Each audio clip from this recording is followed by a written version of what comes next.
Camphacker, bringing your world into focus.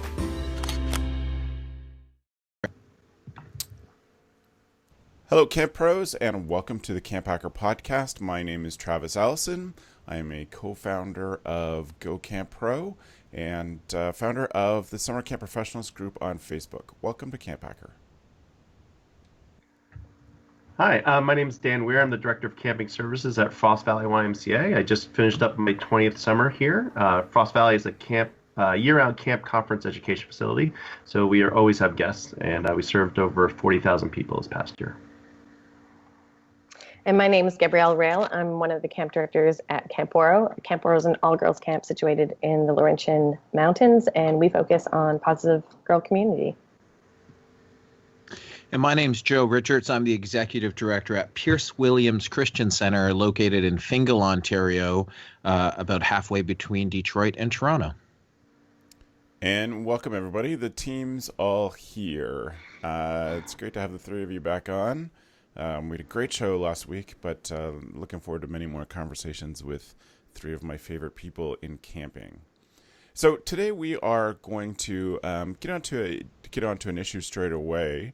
We've been discussing things we want to talk about this season, and so actually not straight away, because what I want to say is we base these things on our own experiences as camp directors, on questions we see come up in the Summer Camp Professionals group on Facebook. All these things are based on the life of a camp director. So if you have issues that you want us to talk about, please let us know. So you can reach out to me on Twitter. I'm at Camphacker, or you can email me, travis@camphacker.tv. It has to end in .tv for this to go through. So please do let us know, as we really base this on the life of a camp director. So our conversation today is called The Conversations That You Have With Yourself. And really wanted to think about the mental game of being a camp director. There is a strong physical game, obviously, with longer and longer seasons and more and more responsibilities and more different organizations that we have to answer to. But a lot of that requires you to have a good mental game and to be ready to do these things. And I've had a lot of interesting discussions myself in the past 2 months about the mental game of doing these things. A lot coming out of the Alt MBA that I was in this summer that I talked about on the last show. And one of the big philosophies of Alt MBA is that we have to acknowledge that we have fear. Fear is natural, fear is good, but there are times that we just have to put stuff out there. So in the Alt MBA lingo, that's shipping things. Like, you need to just get things going. And it's a big part of the exercise to understand that sometimes you just have to ship things even if you don't think that they're ready. It comes back to that expression we've talked about on the show a few times, that perfect is the enemy of good enough. And the only way that you can get better with this project is to put it out there and let others see it and comment on it and bring in some trusted people. So that's certainly one of the things I've been thinking about, the conversations that I have with my own self in a work at Go Camp Pro and at Camphacker, is getting past the fear, through the fear, and just putting stuff out there and trying new stuff, and always be in that mindset of putting things out there and you're always iterating all the time. And Joe, this was an idea that you brought to the table. Was there something for you that's come up that has had you thinking about this topic? Yeah, lots of stuff comes up, and it's something that I think that I've thought about numerous times as I've gone through my life as a camp director. As you get more experience in camp directing, and as you go off and you talk to people about what you do and you present at places, people start to think that you have it together, right? That you know what you're doing, that you're right. Confidence is an aura that you can surround yourself with, when the reality is confidence oftentimes disappears when you're by yourself, right? You have a variety of issues and things you're dealing with, or things you wish you could do better, or when you tour people around a facility or your site. I had 15-20 people do a tour yesterday from Christian Camping International, and they see all of the good, but they don't know all of the challenges. And I think that's where, when we talk to ourselves, it's all of the hidden things that, we're just as, when I say we, or I'm only talking about me, I'm just as I question myself and what I do. Am I making the right decision? Why is this happening to me? Right? Like what is going on? So, for example, the Canadian Revenue Agency, like the IRS in the States, decided to audit us this summer, and apparently we've been collecting tax incorrectly for like 20 years. Yeah. And that's not such a huge problem or challenge, but it is that they're going to ask us to pay some back that we haven't remitted because we're a charity, and that's allowed under the law. But now that we've collected it in error, they want it, right? So that's like a $25,000 penalty that we're going to have to pay, and it just makes me be like, why I pay accountants to know this, and who's at fault for this, and there's always granting questions about how granting money works. There's, you lose a maintenance guy. We lost a maintenance guy this past summer, and he's still alive. He was in a bad car accident, and it forces you to think, okay, well, how does this work? Is everything going to work out? Or there are days I wake up and I think to myself,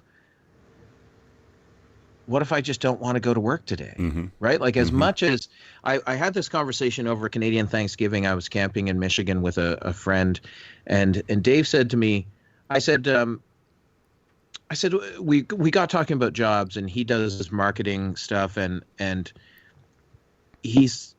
we were asked the question, we were talking about the fact that, do people, why don't you want to talk about work more? And he goes, I just don't. It's work. It's what I do. It's not what I'm, it's what I do. It's not what I want to talk about. Mm. And he said, as a camp director, he says, you are literally in like the 0.00000001% of the population who actually might like what they're doing, right? And be interesting to other people to hear about what you're doing. And I was like, in my mind, I was like, yeah, most days I like what I'm doing. Uh-huh. It's all of these small things. You think to yourself as you're going to bed at night, or when I'm driving in the car and I think about what I can do better with staff. And every year I have this great faith that my staff are going to be super awesome and amazing. And then some of them aren't. Mm-hmm. And, and the reality is, as a camp director, you have to put on this face that when staff are here during the summer, especially young staff, you're encouraging and you're whatnot. But there are times I literally just want to be like, why are you doing this? Like, what in God's good name possessed you to think that this would be okay to do at a summer camp for children? But what you say to staff is, you might want to change this. You might want to do this differently. And in all reality, you're like, you might want to find a different place to work. And sometimes I've said that to staff, but it's those. So partly it's the conversations. Oh no. Oh. Joe, we're gonna have to come back to you. It's partly the conversations. We'll file that away for when Joe gets back. Yeah. Dan, for you, what's I don't know, where do you sit on the the mental attitude, the conversations you have with yourself every day? Yeah, so I just as Joe was talking, just immediately started writing a bunch of different things. I think you could break this into talking about this in general versus talking about what I do for myself. Mm-hmm. They're two different things. So this workforce that is the 18 to 34, labeled as millennial, one of the biggest things we talk about this workforce compared to other people of older generations is that kind of getting at what Joe was saying is that there's for a lot of people, there's a career, right? A career is where you make money. Mm-hmm. It's your profession. And then there's a calling where you feel passionate and you feel like you're connected to it. So you might be a dentist but your calling is working with youth. So you volunteer at teaching baseball. That's your calling. So they could be two different things. And that this workforce, our 18 to 35-year-old workforce, 34-year-old, however you want to do it, is that the career and the calling need to be the same. And I find that in particular even more true for people at camp, regardless of age, that the career and the calling need to be together, that they need to feel a value in the work. And by feeling a value in that work, you have a better headspace, for lack of better words. And I've read so many of these, like optimizing your day, work-life balance books, and so much of it goes back to mental state and making sure you feel you don't feel burnt out and that you feel passionate about what you do.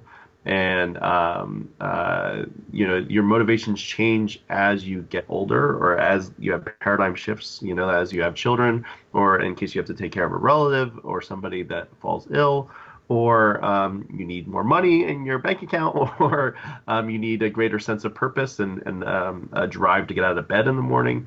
Your motivations change. So it's a really dynamic topic. I love what Joe was saying. I think for me, it's funny. Like I've every few years, I feel like, or I don't know, I can't put a time on it. I feel like as a person, you always evolve, right? Like you always do what is regulating you at that time. So for what is regulating me at this moment, two things are. One is making sure I feel like I have a life balance with home.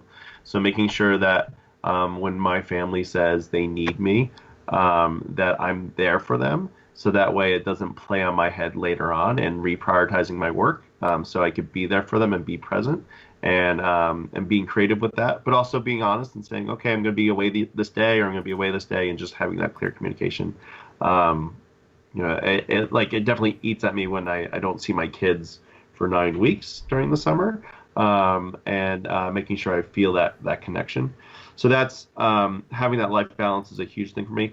And then the other is some form of taking 20 minutes to myself, and that it doesn't. Sometimes I meditate, sometimes I listen to music, sometimes that's making sure I'm working out, but somehow figuring out 20 minutes a day that I could carve out for myself.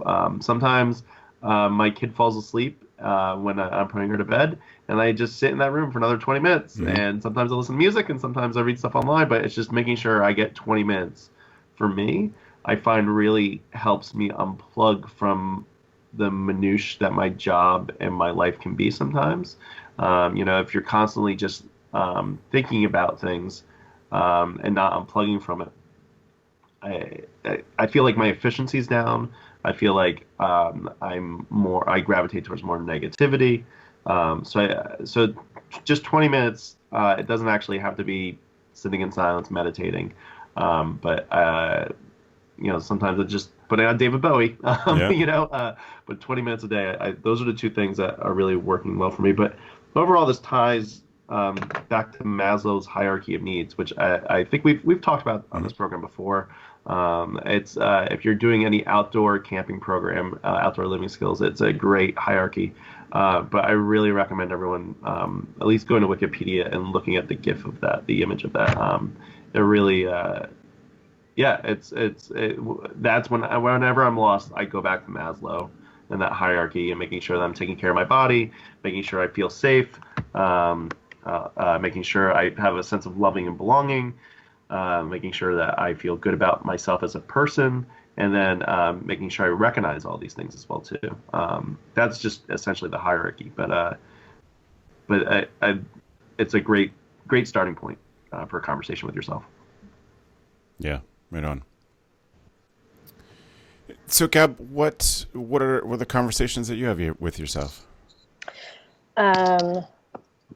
Why do I suck so bad?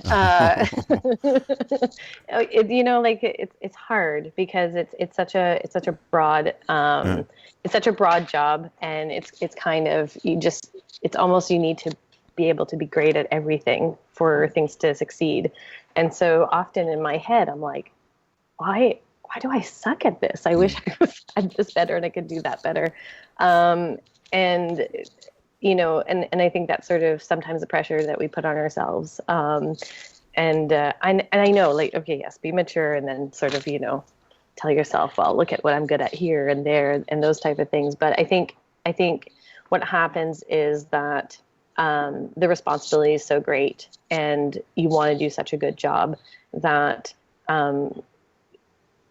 your self-talk is also needs to be extremely regulated, and being kind to yourself is very very important. So I don't have any special words of wisdom in that department, but what I do know is that what's helped me over the years is being very transparent with my staff as much as possible. So when I'm stressed out, or when I'm anxious, or I'm worried about something, I don't necessarily put it on them and saying, "Oh, guys, I'm freaking out," and run around the dining room. But I do say I'm feeling really overwhelmed about this, or and I'm not quite sure why. And I try to use that vulnerability as a teaching tool with my staff members, and saying, let's, I trust you, and let's figure this out together. Because I think that's one of the biggest problems when you're a leader, when you're all by yourself with something, you can just become a hamster on a wheel where you just keep spinning and spinning and spinning, with things that you're not quite sure how to resolve. And the more you can be transparent with your staff, I think, the better it can be. And it's really it's that fine cross between confidence and vulnerability that I think is important. But, we have those, two voices sometimes in our heads. We're like, I suck. And the other voice like, no, you don't. You're awesome. And you're like, oh, what do you know? What do you know? So, but, and that's, and what Dan's talking about, just being able to find some time to yourself where you can say like, oh, hey, there you are, whatever sparks just makes you feel calmer, or just, helps ground you, is so important. And then we had a nurse that came back to camp when she was a staff member with me.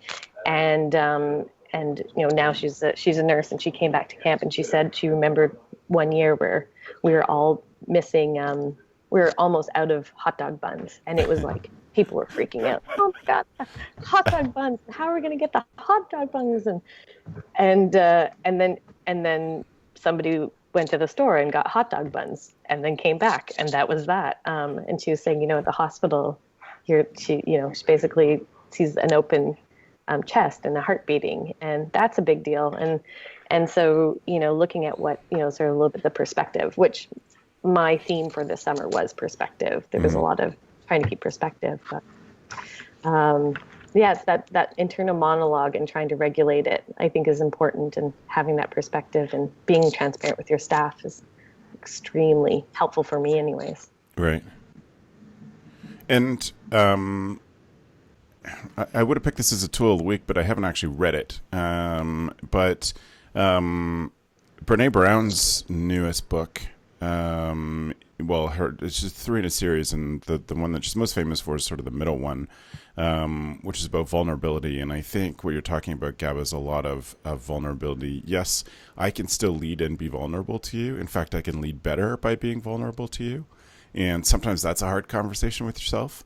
When that people are looking up to you, it's a hard conversation to say, people are looking up to me not only to be strong and calm in a crisis and to be thoughtful on a daily basis with people and notice them, but they're looking up to me for examples of like, how do you handle being stressed? I know a camp director who is a night owl, and he always is up and even breaks his own curfew for all that stuff. And then he's working right until 2:00 in the morning. And that person, then his staff is up breaking curfew because they're working that hard, not because they're goofing around, because they're just working. And, eventually you say to that person, look, you're killing your staff because you're killing yourself. Because they look up to you so much, they just see you constantly working, and so you have to be able to say to them, okay, I will also stop. I will also take Dan's 20 minutes, and lead that by example. But I think there's so much power in vulnerability, and one thing that where I was going with Brene Brown, you should be vulnerable because it makes you a better leader. But she also said something in a podcast that I listened to, which I suspect is in her new book, but as I say, I haven't read it. It's about conversations that she has with others. If there's a struggle, a personality problem, a trouble with their team, what they've worked out, and I think this is such a great social script, is when I'm frustrated with somebody, this is her model. So she says when she's frustrated with somebody or upset or whatever, she begins that conversation with the story I'm telling myself about the situation is. Because often the conversation that we're having with ourselves is, man, they're so inconsiderate. They just don't care. What a lazy person, all these things. And by opening up that door and saying, here's the story I'm making up in my head. Can you help me, figure out what's actually going on? And that has given a lot of power in relationships. And I think it's just an awesome model for both our staff and our spouses and partners. And even with our kids, I think it's such a great model of opening up that conversation. You're acknowledging that, yes, you're having conversations in your head, that you're probably making stuff up, that this person is probably not intentionally trying to put you down or trying to make you look bad or frustrate everyone in the meeting, that they have some other reason behind that. So you're saying, I'm telling myself this story. Please help me understand what's really going on here. Yeah, and she has a great TED Talk as well. If people want to check it out, and that's something that I work with my leadership team on, is assessing the situation, then deploy. Never deploy right away. Assess why the person did this. Explore. Maybe they're late because they were helping a kid. Maybe et cetera, et cetera. Always assess, then deploy. And it's rare that if people take a moment and breathe and find out the reason why, that it turns out poorly afterwards. Right. It's usually when you deploy and you assume, but it's very, the longer you're in this job and the longer you're in the job, the older you get. And that creates a distance. It creates a distance between you and your staff, and it creates a distance with your support. And you do become a little bit more confident, and you do have a lot more experience. But that can become very lonely and isolating and overwhelming. And I feel that you need to keep bringing it back to your team, no matter what the age gap is, and the skill level, and say, because we are constantly, I think, faced with self-doubt, and that's an important meter to listen to. Sometimes it has to do with your own, self-confidence or vulnerabilities. Sometimes you should be questioning. So, being open to expressing that in a way that doesn't necessarily burden other people is useful for everyone. Right. All right. Yeah, thanks for that, Gab. Joe, Gab's talk about conversations sort of brings us back to where you were saying something about conversations when we lost you. Was there a thought you wanted to finish, or some other stuff that's come up for you? I think that what has come up as I listen is that the way part of life is that we're all figuring it out as we go. And no matter how long you're in a job for, you're still figuring stuff out and moving forward and growing. And if you're not, then that's when you should be concerned. If you're not growing or not continually challenging yourself. There's many times where I guess your self-talk is really what those conversations you have with yourself are also just a personality thing. And sometimes you don't realize you say things enough, and then a group, people mention to you, oh, well, you always say that. And so for example, I apparently use the phrase, it's all good, a lot. Yes. And I use it because in my mind, no matter how difficult things are, it's always going to be better. It's going to work out, right? There's nothing that, so I don't have a maintenance guy. My summer camp director went back to Teachers College. I have to pay $25,000 to the Canadian Revenue Agency. I might lose a grant. And you know what? It's all good. Life goes on, Mm-hmm. right? It happens. It's not. I spent some time last October. I was in Brazil with a friend who I hadn't spent that much time with in a number of years, and he said, Joe, your nickname should be Truth Sayer. You just say what needs to be said. And I was like, yeah, I'm down with that. And I think that if those are the perceptions people have of you, you need to remember that if those are positive perceptions in your mind, that's also what you need to say to yourself, right? When before every summer, about a day or 2 days before summer camp starts and you're doing staff training or whatnot, I always look at the staff and I say, there's no stopping it now. Right. Right. We can't cancel camp. Right. There's kids on their way. There are kids who have been thinking about this day for the past 360 days. Mm-hmm. Right. They've been waiting for a year to come back for these 5 days of camp we're going to offer them. And it's like I'm hosting a big conference in a couple of days, and there's nothing I can do to stop it. Whether camp is ready, whether it's perfect, it moves to that, as you said, Travis, from your Alta MBA stuff, is it good enough? Mm-hmm. Right? Yeah. Good enough versus perfect. Just, I'm amazed. Everything's never going to be perfect, and if you wait for that, you're just going to be waiting forever. Yep. So did I do my best to make sure camp was ready for this? Yes. Okay, great. Let's get ready and let's go. Optimism is one of those things, and you can tell it. Optimism is an internal trait as well. And as Dan was saying, finding time for yourself. So there's lots of people who used to think that I just did stuff all the time. Mm-hmm. And I'm like, I watch a lot of television. Right. I play video games. Right now I found a new game on I'm playing a game called Prune on my phone, which is cutting trees, right? It's brilliant. And it's just these small things, that you do. And if I did spend, and part of the always connected world is that we always feel like we should be doing something. And Travis, you live and work online, and the challenge is, yes, I could always be doing something. I could come home from work at 5 o'clock, and I could be on the computer by 6, writing 10 blog posts a night.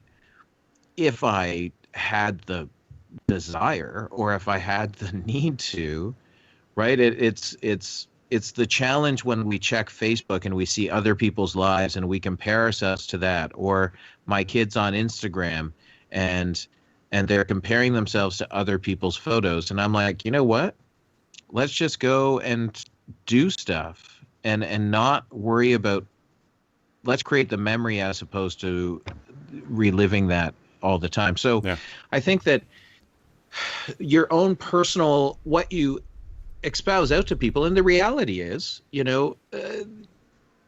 I'm not sure when I changed into this person. I remember in high school being a very much more stressed person with anger issues, right? Quick to boil over. And I'm not sure if that was to do with family, right? Who you lived with at the time. But now when I'm driving, and I live in the middle of nowhere, even when I drive into Toronto, I'm just like, I am in no huge rush, right? If I've allowed plenty of time, I'm not stressed about this. I'm just gonna go, and I think that starts to rub off at camp. It rubs off on your leadership team for sure. It rubs off on your staff. If they see you just calmly handle things, then it rubs off on them, and that's. It can also teach them, because a ton of our staff are taking medications for things like anxiety and for mental health issues. And there are times I think I have mental health issues, and I self-medicate with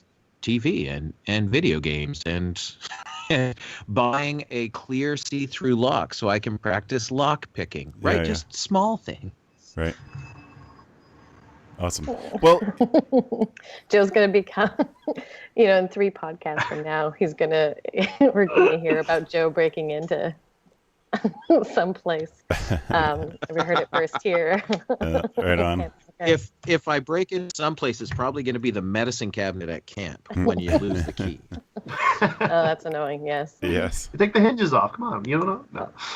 That's why you use the padlock trick, Joe. Do you guys remember the padlock trick? But because we had this problem where outtrippers kept taking the outtripping room keys with them on trip, and we had to keep it was like one. It had a padlock on it with a key, and we just kept cutting them off and cutting them off and cutting them off. And finally, a friend said, "Well, get a padlock, and then you come up with your own formula." So I don't know if they've changed the formula yet, so I'll make it up. But anyway, you take the padlock and a scribe, like on a Dremel, and you scribe the combination on the bottom, but in code. So if you so basically you would add 7 to the middle number. So when you see the code there, you the combo there, everybody can get to it anyway. So all of the padlocks have your own code on them, but the combination is scribed right onto them. So you just know you have to add 7 or take away 10 or, whatever it is, minus 10 from the third number, whatever. That solves that problem.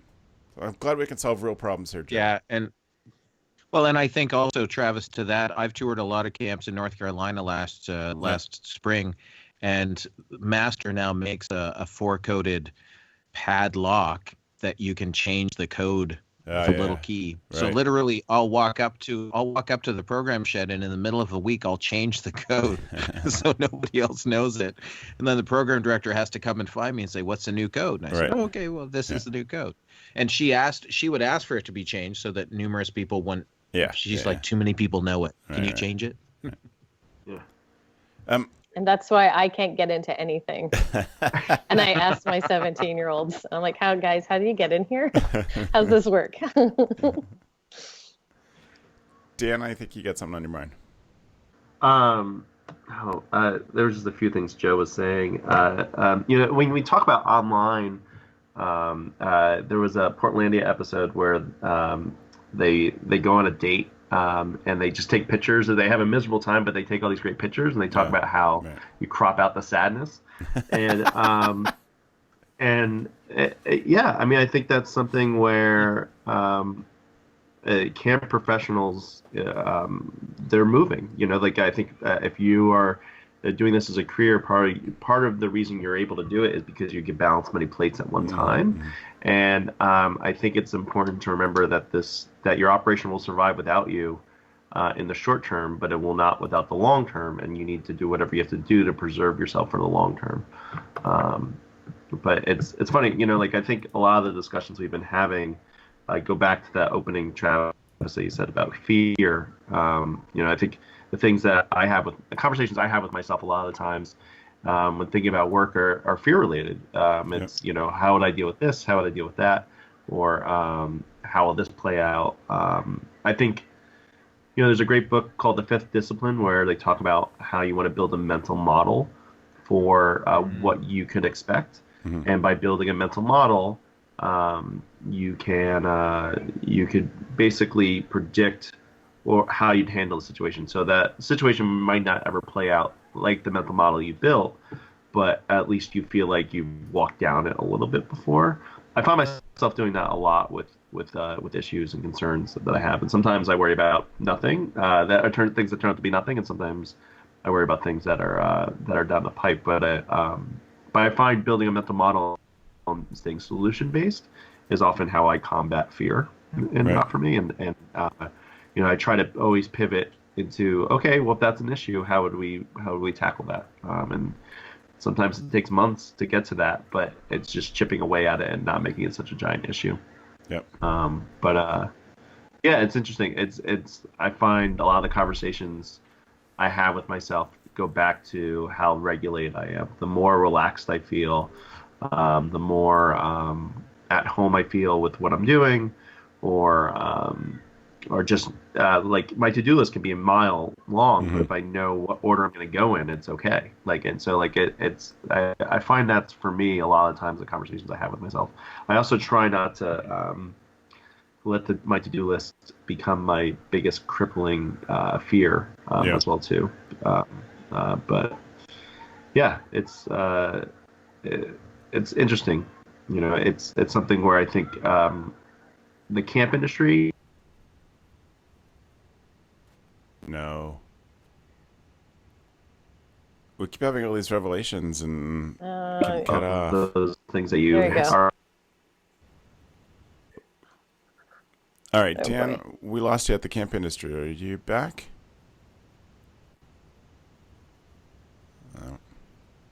Hey. Lost him. Yes, indeed. Oh, I think he's there. Sorry, there. Dan, you're saying the camp industry something, and then we lost you. Yeah, sorry, yeah. So I was saying, I think a lot of the people, I think part of the reason the camp industry people love getting together because we often have the same thoughts and same fears about our programs. Yeah. And then I just said when I talked to my wife, she's a school teacher now. She hasn't been in camping for quite some time, and she just thinks I'm crazy. She's like, why do you ever think about that? When I talk to somebody that runs a similar operation or just works with children in general in the same setting, they're like, yeah, I think about that all the time. I think it's important to have those peers when you are struggling or need a bigger picture of things to contact those people. Yeah. Cap, did you have? I know you're writing some stuff down. Did you have some stuff that you're thinking? Yeah, my dad was really big into myself and my brothers gaining a trade when we were growing up. So a lot of parents want your kids to go to school. He wanted us to go to school too, but a trade was really important to him. He didn't care if it was carpentry, plumbing, being an electrician, graphic design falls underneath that. So he's okay with that. So that's good. But I think the lesson that I got from it was don't ever feel stuck. And he wanted us to have a trade, so we had a backup plan. If you ever wanted to get out what you were doing, you could always fall back on this, or you could make extra money this way. And I think what he was saying is feeling stuck is the quickest way to being unhappy. And I've said this many times, but I think we have to ask ourselves, is this what I want to keep doing? And what makes me happy, and what's crippling for me, and what control do I have? What control do I have in certain situations? And there's a lot of situations where we think we don't have any control. We have to do this. We have to do that. The reality is, can I be a little bit creative with how I enter my emails if I get so many emails a day? We just one of our amazing staff members has gone back to school, and so. And just replacing her didn't make sense. So could we break up her job so that I wasn't taking up? And one of my young 20-year-old staff members is now taking over our Instagram and social media stuff, and Emily's supervising her, saying, "Yep, that's great." So just looking at those things that are dragging you down and say, can I change that? And I think after the summer is a great time, or after your big time of working, your stressful time, after that, taking some time off, but also looking at what happens year after year that you're like, this really, really, really depresses me. Can you change it? Or is this something that's normal, and are you okay with that? So, but not feeling stuck, I think is really important, and saying, I chose this and I'm proud that I choose this. Yeah. So two things that come up for me out of this conversation. Joe mentioned this at the very beginning, the idea of imposter syndrome, that you're doing stuff and not feeling confident in it, or not feeling like you should be the one who's leading or the one who's up front and doing all that. And I will tell you from talking to brilliant speakers and people involved in amazing social enterprises who are called upon to be thinkers and pundits and speakers and all of those things, that happens to every single person. Every single person has to find their own way to deal with that feeling of I'm really not in control. I'm not the right one for this. I'm not good enough for this. And we've talked to several different ways of our own coping mechanisms, but sometimes it's just important to know that you're not alone in that happens to the person. Everybody has to find their way to deal with that thing. And sometimes it is that Seth Godin thing of just putting stuff out there and just sucking it up and doing the hard thing. And so you're not alone. that happens to all of us. So that conversation that happens in your head that says, I'm not the right one for this, I'm not good enough, I'll never figure this out, really is going all the way around. And one of the things that that you get better at as you practice it is just tamping that down and working through some of those things too. The other thing that comes up for me, and why I was excited for this conversation today, is that I think something that happens statistically, it has to happen to a great number of us. And I've even had some camp directors talking to me about their staff struggle with this, is that in the fall, it is hard to make a transition back to the different schedule out of the kind of responsibility, the kind of community, etc. And that can lead to real depression. And that's something that I've had to directly deal with. I've often, especially when I was counseling and on senior staff and doing it really seasonally, I had a lot of problems with depression when I would come home, to the point that I was in counseling a number of years because the falls were so hard for me to make this change from being a respected leader that lots of kids looked up to and had lots of my friends around me and were engaged in this amazing project together, to going back to just being a student and, at a school with 40,000 people and just disappearing into that. And I had some real struggles with that. And so I think that's another thing, that you're not alone. If that conversation is, I just hate my life outside of camp, then that's common too. And there's lots of ways around that. I think there's one of the benefits of such a connected community is that it's easier to find people who are in the same situation. So maybe easier to find other camp people who've gone through the same thing, or who, are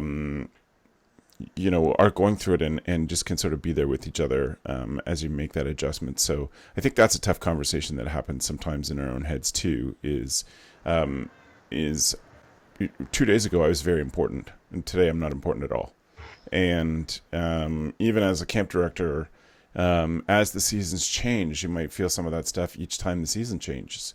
I was getting really good at being an outdoor ed programmer, and now I have to switch into a new role. Or I was getting really good at being a hiring manager, and now I have to change modes into being a staff training director. All of those things, it's hard to do that. But I think that it's important that we acknowledge that we all go through those and struggle with those things, and those conversations can be, in your own head, can be hard, but we all go through them.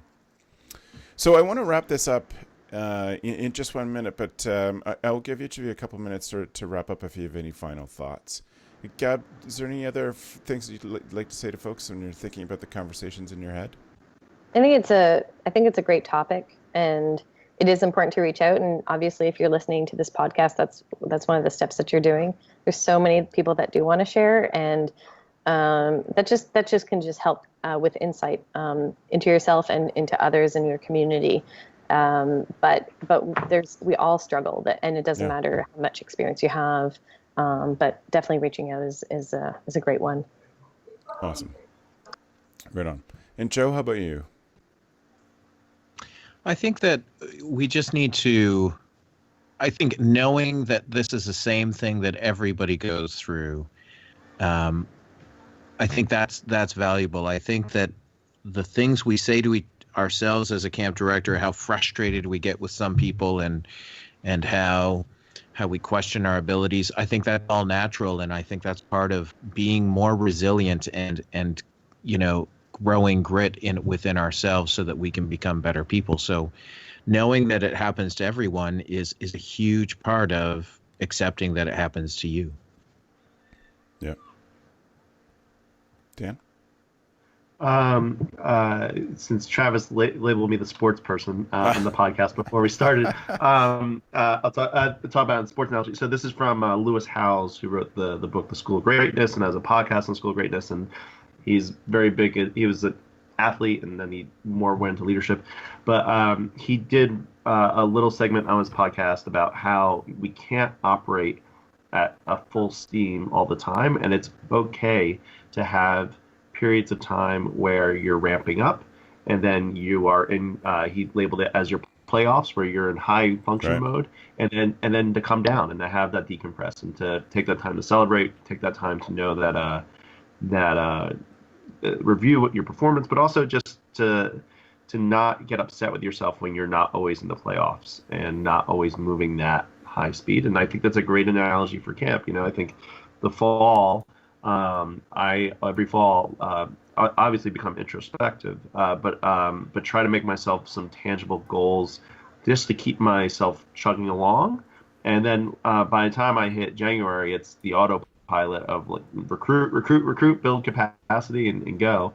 And then summer is just we all know what summer is for our capacity. So, but it was really interesting listening to that. It really, because you feel that letdown in the fall, and you don't feel like all of a sudden the next day everyone's gone, and you enjoy it for like 3 or 4 days, and then you're like, oh, it's kind of quiet here. And I tell my camp staff it's weird to get camp sick when you live at camp full time, It is. But it's a good thing. We can't operate this momentum all the time for a long period of time. We just can't. And the people that say they can, they often burn out in the career and don't make it past the 3 to 4 year mark. I watch every conference cycle. So I've been going to Tri-State, I think, I don't know, like 15 years now.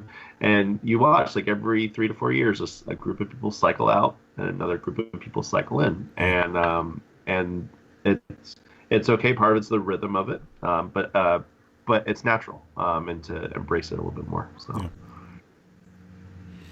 Well, I certainly want to say thank you to the three of you for being so open and sharing. You're always open and sharing, but this is could be a particularly hard topic, and so I'm grateful for that openness here. And again, if people are struggling with this kind of stuff, please do reach out. And we've been through it, and we can either point you to some good resources or help out in some small way. So with that topic wrapped up, then I think we should move on to our tool of the week.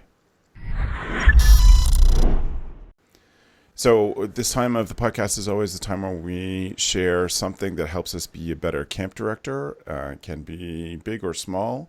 It doesn't really matter. There's some interesting themes in our tools for today. I'm going to start with Dan. Please, Dan, what's your pick? What's your tool? So my, again, why I was labeled the sports person of the podcast is a book called Wooden, and it's by Coach John Wooden. And so the short history on him, he was the coach for UCLA basketball and has the most amount of championship rings and wins with NCAA basketball. And when he retired from basketball, he became a huge advocate on leadership. He has a TED Talk on that's phenomenal. But this book is basically my go-to for this topic. So like if I need to meditate or pick myself up, often I'll read one of his passages, and they're very short. I'll read one in just a second, but it's something that is also a great go-to for meetings. So I really think when you're having staff meetings, you need to add value to them. You need to remind people why you're there, not just be task focused. So I actually have written down next to like when I've used this, so I don't repeat it constantly. But whatever the tone is prior to going to the meeting, I look for a passage related to it, and it's great, and it's also just good for myself in that sense. But this one is this titled "Give It Away to Get It Back." There's a wonderful, almost mystical law of nature that say three of these things we all want most: happiness, freedom, and peace of mind. They're always attained when we give them to others. And it's a beautiful written book. Highly recommend it. Find it used online. My copy is beat up, it's a good book to kind of keep you going along during this season. Right on. Thanks, Dan. It's awesome. Welcome. And Gab? My tool of the week is an app called Time, spelt like the herb, Tyme, and it basically helps you track the projects that you're doing in a fairly simple way. And when I say fairly, I mean very simple. And it also gives you graphs with where your work is going. And if you're anything like me, noon happens or 3 o'clock, and I'm like, what did I do today? I have no idea. I don't know where my time goes, and so this way you can really keep track. And then if you do other jobs on the side, like a lot of us do, you can track those hours with your clients, and you can put a price tag to it. But I put price tags to different tasks that I do for our organization, and it shows me, to hire staff it costs X amount. Right. And so I really, really like that. I love physical representation, and so so if you want to do that for your year, you'll see where a lot of stuff goes, and then you can say, next year, can we tighten this, or we need to plan, X, Y, and Z amount of time. Yeah. It always takes more time than we think it does. So I like it, and it goes on your desktop. And if you have an Apple Watch, it goes there too, which I do not, because I would lose it. But it does for those techie people. All right. Yeah. Well, that's awesome. And I love your idea of adding value to even your own time. I think that's one thing that that camp directors have very bad perception of, is the value of their own time. And that comes back to delegating and all of that, but you can't make good decisions about that unless you understand the value of your time. And if you could track it, like, this project cost us this much of my time, maybe we could have, it's something we could look at outsourcing or hiring a college age staff person or an intern to do. Exactly. Yeah. And save exactly. us. Yeah.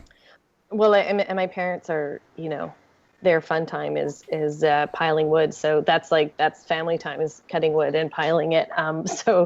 They can just keep working. So that's my role models. And I want to, be done at a certain time of the day. And so it really helps with looking at, this is how much this costs, and this is how much I should be getting paid. And, helps tighten things up, I think. Yeah. Good pick. Thanks, Gab. Joe, what's your pick? My pick is, in Canada, we have an online classified system called Kijiji, or in French, it's Kijiji, according to Gab. Kijiji, in the States, Kijiji, yes, and I assume it would be very close to what Craigslist is. But Kijiji is, I'll talk about Kijiji. I use it to find stuff for camp. Because oftentimes, as a year-round facility, there's many things you need, but you don't always have to buy new. And so some of the things recently, last spring, we changed our dining hall eating and went to more cafeteria/buffet style than family style. And for that to happen, we really wanted a salad bar to be present. So I bought a 6-foot salad bar on Kijiji. Great. Went and picked it up. The beauty is you don't have to commit to the purchase before you go and see the product. You go and see the product, and then you pay cash at that point, or a check if you're lucky enough. Earlier in September, I was looking for stacking chairs. We have some old stacking chairs that have cloth on them, and in one of our dining halls, we have 2 dining halls, and I want to replace them because they're old. The welds are snapping. You can't replace the seat. They're cloth. People cut them. My daughter's take was, but they're so comfortable because they're cloth. And I said, in the dining hall, we have the plastic chairs. You know how sticky they get because people spill stuff on it? She's like, yes. I said, well, imagine that you're just sitting in that filth on a cloth chair because it just soaks in. And she was like, ooh. And so I was looking for stacking chairs, and I just typed it in to Kijiji, and you'll find there's 4 stacking chairs from West Germany available, right? Vintage wooden molded chairs. Okay, but I don't need 4 chairs. I need like 200 chairs. And in the end, I found 228 matching stacking chairs for camp that are slightly used, came from a community center where they were getting new chairs. And I was like, great, I'll buy 228 chairs at $5 a chair. Mm-hmm. Versus buying them brand new for $55 a chair. And so Kijiji, I've done everything from salad bars and chairs to televisions. You can sell phones. I've sold phones on it. I haven't bought phones on it. Earlier today I looked up unicycles. You can buy a unicycle right now in London, Ontario on Kijiji, and you can open it up to search all across Canada depending on what you're searching for. So some things like a convection oven, a commercial convection oven might be difficult to find in your specific locale, but might not be, might be available somewhere else in Ontario. And you can set yourself email reminder or email alerts for when something gets listed in your area. So it's a very good way to search for things at the correct price for camp. Right on. So it sounds to me, Joe, like there's two steps to that. One is keeping a running list of things that you might need but that aren't a major priority because, by time or by budget. And then just remembering to check for those things or setting alerts to have those things come to you when they arrive, when they exist. Yeah, correct. Sometimes it's something you need right away. So in the spring, I cut my name tags out. As people may or may not know, I cut every single name tag for our staff, and I use a scroll saw to do that. And I'm working away on it in June, and a part of my scroll saw breaks that I can't get. And so I went on Kijiji and I bought a used scroll saw for $65 while that part was being ordered. And so now I own two scroll saws, but it was $65. I went and picked it up the same day, and it was great. Right on. I also bought a scroll saw on Kijiji when my scroll saw broke. Great. Good tool, Joe. Thank you so much. Mine is a book. It's less directly a tool and more of an inspirational book. It is the autobiography of Dr. Richard Feynman, who's a Nobel Prize winner. It's called Surely You're Joking, Mr. Feynman. And it is, 1,100 short stories of his life. And he is just a mischief maker, a very curious person who allowed himself to follow his curiosity at awesome places. He worked on the Manhattan Project. It's just amazing things, cool stuff. And so really cool stories. So, it's always great to listen to good stories. But I feel so inspired on finishing this book because he really just followed his curiosity, and it led him to some amazing places that ended up with a Nobel Peace Prize, a Nobel Prize in Physics. And all these amazing experiences, like he wasn't just in his lab or, wasn't just theoretical physics doing calculations. He just followed stuff that made him curious. It was sometimes music. It was sometimes poetry. It was sometimes other math things like Mayan math formulas and all sorts of stuff. He's just a really great guy. I love the audiobook. The reader was really good, but I've heard, good stuff about having his own voice, as you hear it in your head would be kind of fun to read it as well. So I'll put the links in the show notes to that. It's a really quick read, easy to read, because like Dan's book, it's got lots of short little pieces to it. So that reminds me. So all of these tools of the week are going to be on their show notes, and you can find our show notes at camphacker.tv/podcast. That's all available there, and our past tools of the week as well are in all the past episodes. We do hope that you will subscribe to this.